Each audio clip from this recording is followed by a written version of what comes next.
Welcome back to Shank and Spence, part two of the Giants and Bills wrap up. And Matt, we were talking about the first half, and I want to hear your thoughts some more on what you liked from the Giants offense.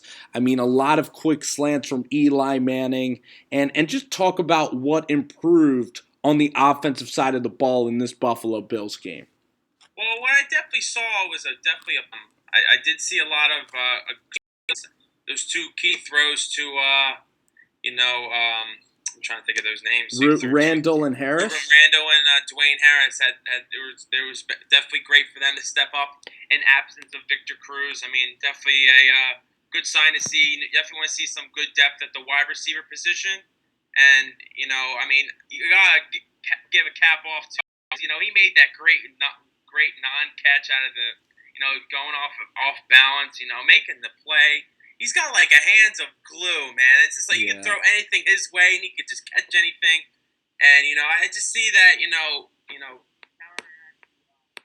passing game. You also have the run game. I mean, Andre Williams, he runs hard every single week. I love seeing him, coming out number 44 uniform, and he's got that Ahmad Bradshaw type, running style. I mean, he had that great 51-yard run in the third quarter. It really set the tone. In the third quarter, it was a deflating blow to the Buffalo Bills. I mean, it was kind of similar seeing to Earth, Wind, and Fire, just like the good old days, coming back from '07 with Jacobs and Bradshaw and the Derek Wards of the world. It was just great to see, Giants football at its finest. And then you just basically, you got to cap off to Eli, man, because, he didn't have the two tight ends, which are key factors for him. Definitely Jerome Cunningham and Daniel Fells are both out from injury. I mean, he only had one tight end to throw to. I mean, it's really hard, when one tight end plays most of the game. Sure. And, I got to give a cap off to him. And, it was just a great thing to see, really. I also want to get your thoughts more on the couple of Eli's decisions in the fourth quarter. So you had the draw play, which again worked from Ahmad Bradshaw, or excuse me, we're talking so much about Bradshaw. It's Andre Williams, and the running game was decent. I definitely don't think it was spectacular by any means. Right. And the play that actually got me the most excited was the 2-point conversion because Buffalo knew the run was coming, and when Andre Williams went into the end zone, they play in the second half. But the running game is still definitely suspect. I'm still very nervous about the running game, but I mean, no false starts. We are getting positive yardage. Vereen, Jennings, we do have talent at the running back spot, and Buffalo's defense is a great barometer to go up against. So it wasn't like we were playing a defense that is playing very poorly. Like it wasn't like we were going up a pedestrian defense. We were facing Mario Williams. We were facing a very stout defense in Buffalo, so it wasn't like we were going against the Bucs. But however, that third quarter and fourth quarter, the offense was so poor. We basically ran into a huge drought in the third quarter where we couldn't even get 10 yards. And I was watching the game, and there was a point when the game was slowly starting to slip away. If it was not for the heroics of us at the goal line, stuffing Tyrod Taylor and Carlos Williams there, that game would have really gotten hairy at that point. Also, Dan Carpenter missed a 30-yard field goal, a chip shot that really would have put Buffalo back in the game. The Giants' second half offense really stalled.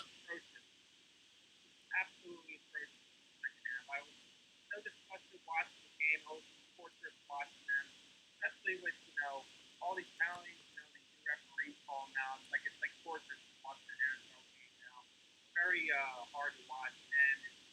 And you see Eli making these lackluster throws. Even he threw like a slant pass, and I listened to Eli on the post game interview, and he goes, "Well, I mean, it's okay. He's got he made a great play on the ball. I mean, Eli, you're supposed to know what you're supposed to do. You're supposed to at least check out of that. Go for a streak route or go for an out route. you don't make it say, oh, well, he made a nice play. Well, guess what? You should audible, and so you should make a better decision next time. Because he makes these decisions way more than he actually, makes here in the headlights look. It's ridiculous. I'm tired of seeing it every week, and it's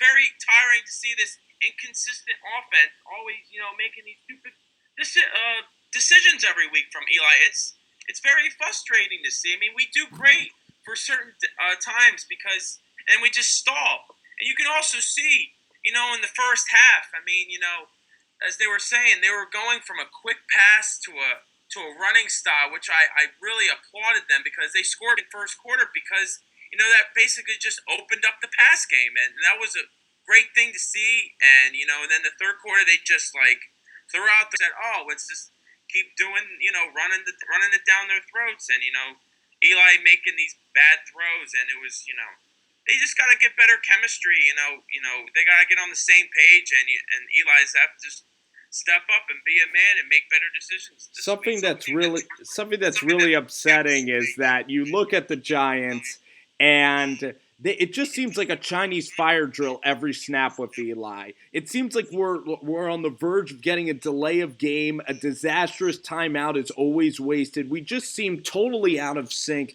with Eli at points in the game. And then you look at Odell Beckham, and him and Eli were not on the same page at all game long. Eli was skipping balls to Odell. And you mentioned that play earlier in the show in part one that I want everybody to watch, the Odell catch along the sidelines.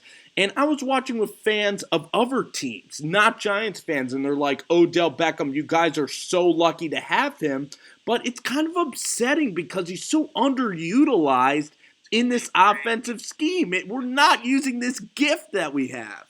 I swear, you have said the best point on this show by far. I cannot stress this enough coming from both us Giants fans. It's amazing to see. It's like he's being utilized. He's only, Eli.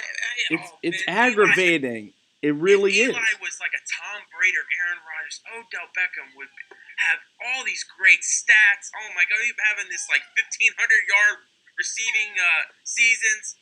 I mean, it's a shame because I don't have any talent, and he didn't even have a catch. I'm gonna say it right now. He has Hall of Fame talent, and it's one of those things where he better get some help real soon, or Odell Beckham is gonna go to another team, and he's gonna get a better quarterback to score for you, and and the Giants better keep him happy, these next couple years, and see where it takes us for the next.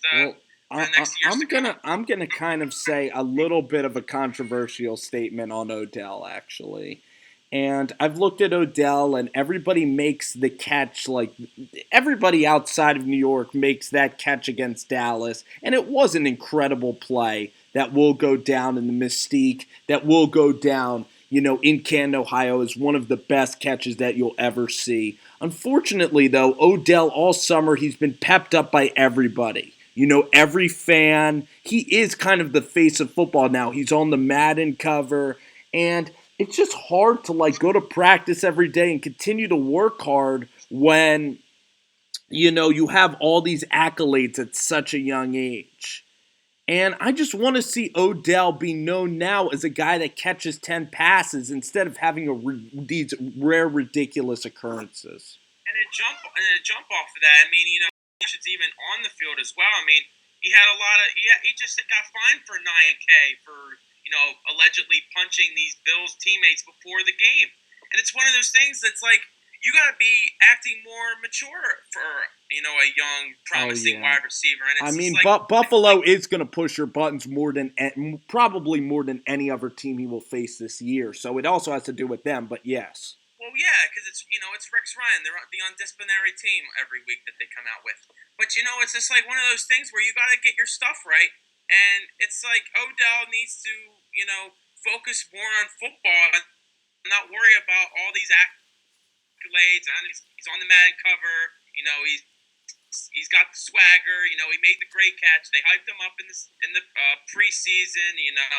It's one of those things. You just got to go out and play football and just shut up and play. And I totally have to take my hat off to you. And guess what? He is He is that talented.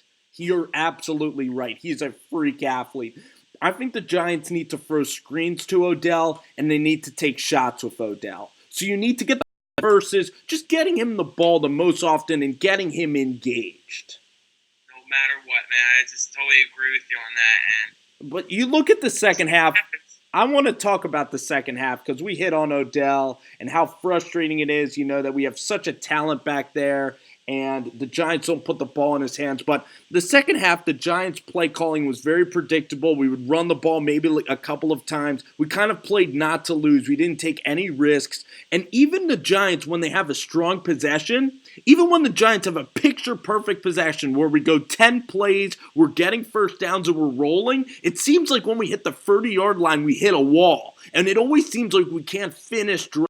Like nothing is easy for this offense. We're not a quick play scoring drive, and sometimes you need to actually hit on explosive plays. And for the Giants, the red zone struggles continue. And isn't it frustrating? Even versus Washington, we have chances to, but offensively, we just can't get in from the 30-yard line. Yeah, I totally agree, Spence. You just get into these as this lackadaisical look. I mean, it's just one of those things you just gotta get yourself right in practice. It's all about it's you practice how you play. That's the famous quote. You practice how you play, and you gotta play better in practice because everybody in that team should be listening to me right now because you gotta practice. This game, you're on 50,000 people screaming at the chanting your name, ODB, ODB. You gotta have that fire every time you go out. And this offense is just like watching like a soap opera. It's like what's gonna happen next? I'm just like what? It's like watching like this soap opera. It's just never gonna end. It's like, oh my god, look at this. So you mean it's kind of like marathon television? It'll get fixed. No, it's like you're right. It is like kind of like I'm trying to think of a super long movie. It's like maybe the Titanic or King Kong or some movie that's like 3 hours long, and you can't get to the meat of the story immediately. It's kind of like those long marathon movies that you kind of mentioned. But the second half, the problem is their running attack isn't where it needs to be. It's not even close. I mean, we rarely get a running play where we will maybe achieve like 8 yards or 9 yards on the ground, and that is definitely something to be worried about. It is just the running game, the lack of a running game, and then also Eli Manning. When this offense is behind schedule, whether it's 3rd and 8, 3rd and 7, I give up. It send out the punt unit immediately.